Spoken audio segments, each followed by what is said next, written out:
Baik Ustaz, kalau ada orang kebetulan punya kelebihan di hadapan saya, jabatannya lebih bagus, fisiknya lebih sempurna, secara materi lebih mapan, lebih pintar, apa yang saya harus lakukan?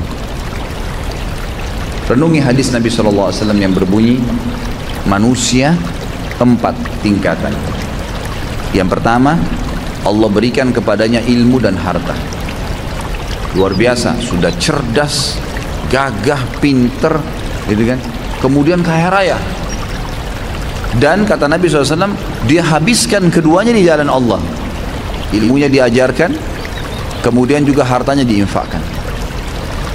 Datang golongan yang kedua, yang Allah berikan kepadanya harta. Maaf, diberikan ilmu tanpa harta. Berilmu, faham ilmu agama, tapi keadaan ekonominya biasa. Dia lihat orang yang punya kelebihan nih, apa yang dia lakukan?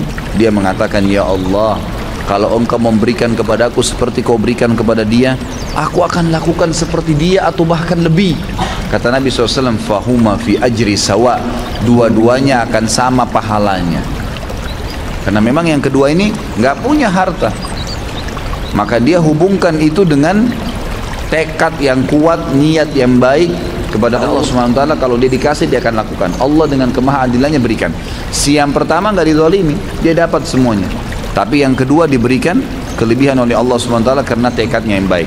Golongan ketiga, orang yang Allah berikan kepadanya harta tanpa ilmu, nggak ada ilmunya, kaya raya tapi luar biasa, cuma nggak tahu mana halal mana haram, nggak pernah tahu masalah urusan akhirat, ada surga dan neraka, nggak pernah berpikir kalau mati di alam barzah nanti akan ada masalah kalau dia banyak dosa.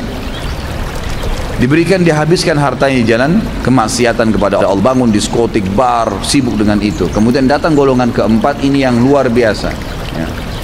Kejahilan yang luar biasa. Jangan jadi golongan ketiga aja, nggak boleh, apalagi golongan keempat. Orang yang tidak dikasih ilmu, nggak dikasih harta, miskin, ya kan gitu, dan juga tidak ada, bodoh, nggak ada ilmunya. Yang dia jadikan tolak ukur bukan golongan pertama sama kedua, tapi golongan ketiga. Orang kaya raya yang bangun hotel sana sini banyak kemaksiatannya, diskotik dan seterusnya. Orang-orang yang banyak tiap hari bermaksiat kepada Allah SWT, lalu dia bilang, kalau saya punya harta seperti dia, saya akan buat yang sama. Maka kata Nabi SAW, fahuma fi wazri sawa. Ini orang ini sama-sama dosanya.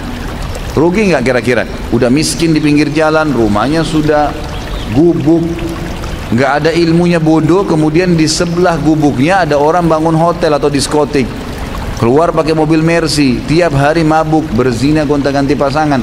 Lalu dia bilang, coba saya kaya seperti dia, saya akan buat sama. Lalu kita yang di gubuk itu sudah susah hidupnya, dikasih dosa yang sama dengan dia, kita nggak lakukan, padahal tekadnya maunya seperti itu.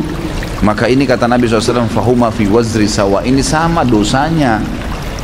Jadi selalu jadi tolok ukur orang yang berprestasi dan baik.